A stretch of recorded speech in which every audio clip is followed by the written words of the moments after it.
दोस्तों, आज मैं देखने बैठ गया प्राइम वीडियो पर राख सीरीज़ का ट्रेलर। मैं देखने बैठ गया इसलिए क्योंकि मुझे नाम बहुत इंटरेस्टिंग लगा। कई साल पहले जब कयामत से कयामत तक के हिट हो जाने के बाद आमिर खान एक बहुत बड़े उभरते हुए स्टार बन गए थे, तो उनकी एक इंटरेस्टिंग सी फिल्म की पब्लिसिटी हुई थी जिसका नाम था राख, जिसमें वो एक बहुत ही इंटेंस और वायलेंस और एक थोड़ा सा सैड एंडिंग वाली वो फिल्म थी। और वो अपने टाइम से शायद इतना आगे थी या उसको डिस्ट्रीब्यूटर्स नहीं मिले थे, उसकी पब्लिसिटी बहुत होती रही थी। वो फिल्म कभी रिलीज़ नहीं हुई। कई सालों के बाद यूट्यूब पर मैंने देखा था उस फिल्म को। गजनी के बाद उसे फिर से रिलीज़ करने का प्लान किया गया था, बट एनीवेज, तो मुझे नाम इंटरेस्टिंग लगा। मैंने कहा यार ये क्या है, तो फिर मैंने देखा। और पाताल लोक के डायरेक्टर ने ये सीरीज़ बनाई है। और ये ट्रेलर मुझे मेरे बचपन की कुछ नॉट सो प्लेजेंट यादें फिर से याद दिला गया। जब हम सब बच्चे थे, मेरी उम्र कुछ 8-9 साल रही होगी, जब ये बहुत 8 नहीं, सॉरी 5-1 साल रही होगी, जब ये बहुत ही भयानक किस्सा हुआ था। संजय गीता मर्डर केस हुआ था। और रंगा बिल्ला के बारे में जब हमारे माँ बाप बात करते थे तो हमें इतना डर लगता था। हुआ ये था कि ये एक नेवी के नेवी के कैप्टन के बच्चे थे।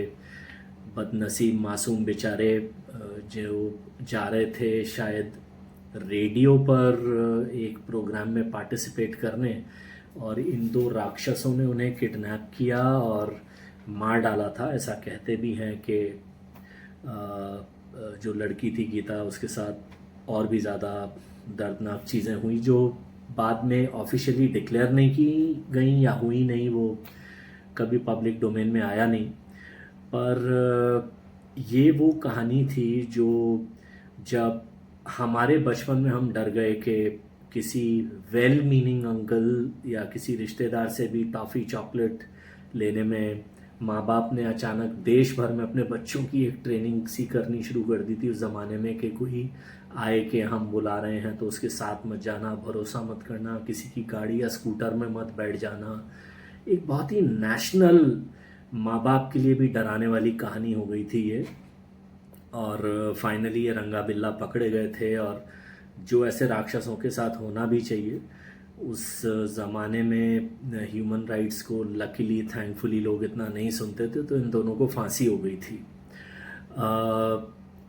तो ये सीरीज़ उसी पर, ये ट्रेलर उसी कहानी को आगे लेके आता है। और अली फजल ने उस इंस्पेक्टर का रोल किया है जो शायद इस केस को इन्वेस्टिगेट कर रहा है। वो अच्छे एक्टर हैं ही, और वो अपना फ्रस्ट्रेशन और एक्टिंग का जौहर दिखाई रहे हैं। सोनाली बेंद्रे ने उस माँ का रोल किया है जिसके ये दोनों बच्चों के साथ ये दर्दनाक हादसा होता है।